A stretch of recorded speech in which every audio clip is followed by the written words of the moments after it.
लोग ब्रज की माताएं यशोदा को ये बधाई दे रही थी। यशोदा माँ बधाई हो बहन, बधाई हो, बधाई हो। तो ये पूतन भी नाटक को शुरू करे। इसने भी माया के द्वारा सुंदर स्वरूप बनाया और लैन मां लगी जब। और जैसे और कह रही थी बहन बधाई हो, तो इसने भी नाटक में बोल दिया बहन बधाई हो, बधाई हो, बधाई हो, बधाई हो।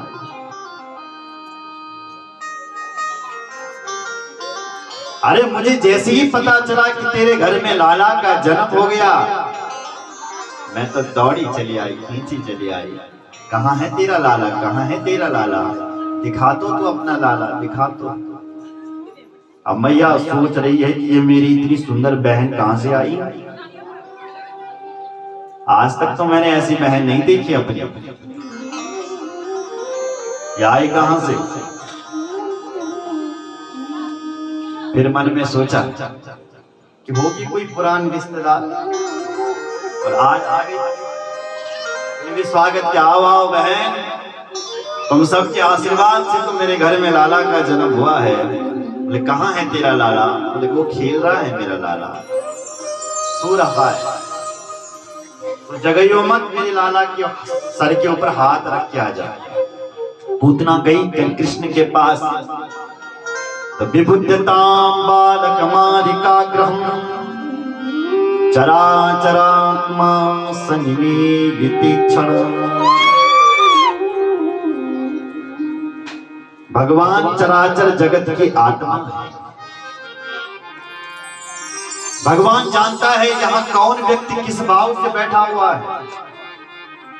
इसलिए उस भगवान को लोग अंतर्यामी कहते हैं, क्योंकि वो जानता है कौन व्यक्ति किस भाव से आया है।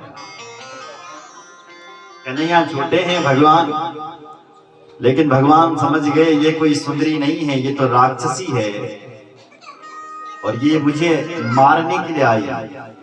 इसने अपने स्तनों पर जहर लगा रखा है और ये जहर लगा करके बच्चों को स्तनपान करा करके मारती आ रही है और ये मुझे भी मारना चाहती है।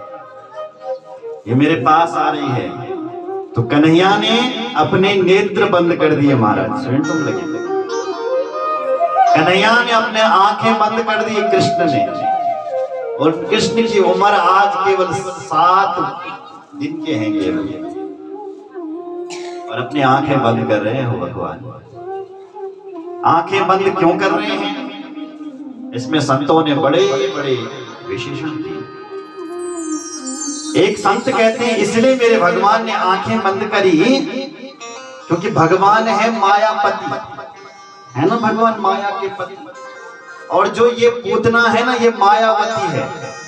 इसने माया के द्वारा रूप बना रखा है और भगवान माया के पति हैं। तो मायापति के सामने इसकी माया टिक नहीं पाएगी। भगवान ने कहा मेरी दृष्टि यदि इस पर पड़ी तो इसका सीधे राक्षसी देह सामने आएगा, क्योंकि माया टिक नहीं पाती भगवान के सामने। तो भगवान ने कहा मेरे आंखें, मेरी नजर इस पर ना पड़े, इसलिए भगवान ने अपने नेत्र बंद कर दिए। अर्थात इसीलिए अपने नेत्र बंद कर दिए। माता बोला जय सिया राम, जोर से बोलो।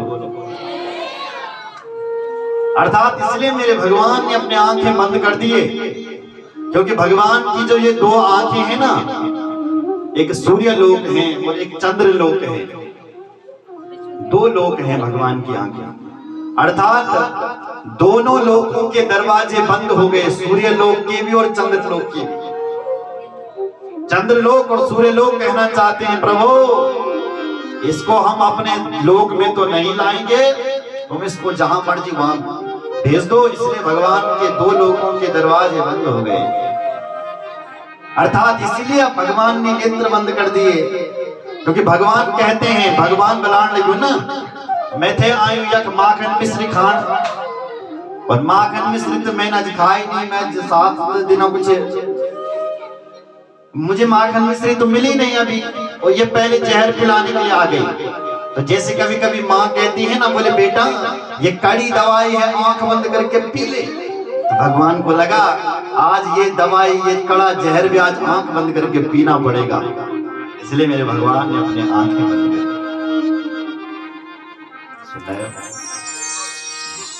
अर्थात भगवान कहना चाहता है कि जहर पीना तो मेरे भोले बाबा का काम है।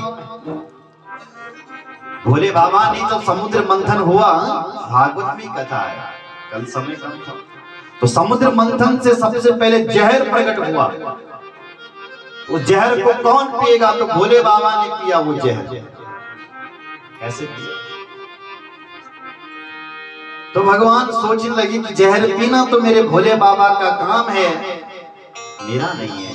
इसलिए आंख बंद करके जैसे भोले बाबा का भगवान ध्यान कर रहे हो,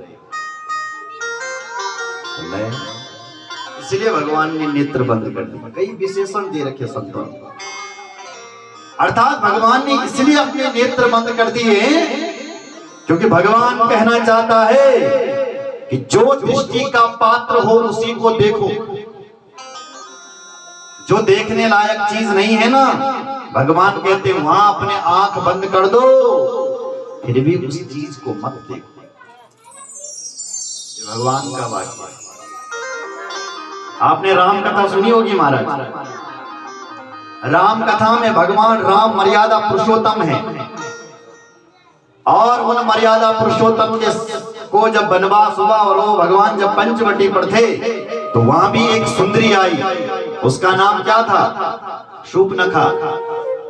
शूर्पणखा आई, वो भी अपना भेष बदल करके दिव्य सुंदरी बन करके राम जी से कहते हैं, राम जी ताते अब लग रहे हो कुमारी, मन माना कछ तुम्हें निहारी। मैं इतनी बड़ी विश्व सुंदरी हूं कि आज तक मेरे लिए कोई वर ही नहीं मिला। कौन कह रही है? शूर्पणखा। राम कथा में राम जी से कह रही है कि मैं इतनी विश्व सुंदरी हूं कि मेरे लिए आज तक कोई वर ही नहीं मिला। आज जब तुम्हें इस पंचवटी पर देखा, लगता है मिल गया। वैसे तो पूरे पूरे तुम भी नहीं हो सुंदर, तुम भी थोड़े से काले से हो, लग रहा है कि थोड़ा थोड़ा मिल गया। राम जी से कह रही है विश्व सुंदरी। राम जी को देखना तो चाहिए था कि कैसी है ये विश्व सुंदरी। राम जी ने नहीं देखा। देखो भगवान राम की मर्यादा। राम जी उस विश्व सुंदरी पर नजर भी नहीं डालने, देख भी नहीं रहे कि देख तो लो कैसी है ये, बोले बिल्कुल नहीं। सीता जी को देख रहे हैं, सामने सीता जी है और बात कर रहे हैं शूर्पणखा से, और देख रहे हैं सीता जी को। सीता चिता ही कही प्रभु बाता, सीता चिता ही कही प्रभु बाता, सीता चिता ही कही प्रभु बाता, सीता चिता ही कही प्रभु बाता।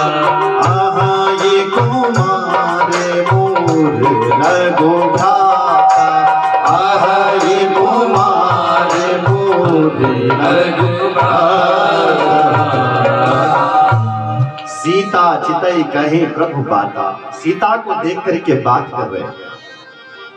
भगवान बोले देवी जी मेरा तो ब्याह हो रखा है, मेरी धर्मपत्नी मेरे साथ है, पर मेरा भाई कुंवारा है। तुम्हारी इच्छा हो तो तुम इससे ब्याह कर। पर शूर्पणखा पर नहीं देख रहे, सीता को देख करके बात कर। क्यों भगवान देख क्यों नहीं रहे? राम जी कहते हैं जो दृष्टि का पात्र हो दृष्टि उस पर डाल दीजिए। शूर्पणखा लखन लाल जी के पास गई, लखन जी तुम मुझे अपनाओ। लखन बोला अरे देवी अभी तो तुम मेरी भाई की पत्नी बनने के लिए जा रही थी, अब सेवक के पास आ गई, मेरी पत्नी बनेगी तो मेरे भाई के चरण दबाने पड़ेंगे, और मेरे भाई की पत्नी बनोगी तो मैं तुम्हारे चरण दबाऊंगा, इसलिए मेरे भाई के पास जाओ, मेरे पास मत आओ। तो लखन जी इधर भेज रहे, राम जी उधर भेज रहे। अंत में लखन जी थोड़े क्रोधित थे, राम जी को सहजता लखन जी को क्रोध आया। लखन जी जब इधर उधर इसने चक्कर लगाए तो लखन जी बोले, तो कब से इधर उधर की चक्कर लगा रहे, तुझे शर्म नहीं आती? तेरी जैसी उल्टा और बेइज्जती स्त्री मैंने आज तक नहीं देखी। उसी समय उसका विकराल देह प्रकट हो गया। महाराज आगे की राम कथा आप सब जानते हैं। अभी मौका मिले तो अपने गांव में एक राम कथा जरूर करवाना। जय श्री राम। राम कथा हमें जीना सिखाती है कि संसार में जीना कैसा है। जरूर मौका मिले जरूर एक राम कथा अवश्य आपके गांव में। शूर्पणखा का अर्थ क्या होता है? शूर्पणखा, सुप्पु जाने ना आप? सुप्पु फटकन वाले शूर्पणखा। उस शूर्पणखा के सूप जैसे नाखून थे, लंबे लंबे। सूप नहीं फटकन वाले, उसके जैसे उसके नाखून थे, लंबे लंबे नाखून, इसलिए उसका नाम पड़ गया शूर्पणखा। सूप जैसे नख वाली। आज भी शूर्पणखा की भतीजों की कमी नहीं है संसार में। बड़े बड़े नाखून शूर्पणखा की भतीजों के, और जो का बड़ा बड़ा नाखून रहता है, इसलिए समझ कि शूर्पणखा की भतीजी। सुना बोल भक्त वत्सल भगवान की जय। वेद भगवान भी कहते हैं, भद्रं कर्णे विष्णुयाम देवा, भद्रं पश्येमाक्षभिर्यजत्राः, कर्णेभिः शृणुयामः अक्षभिः भद्रं पश्येमः। इन आंखों से सुंदर सुंदर दृश्य देखो, कान से कल्याणमय चरित्र को सुनो।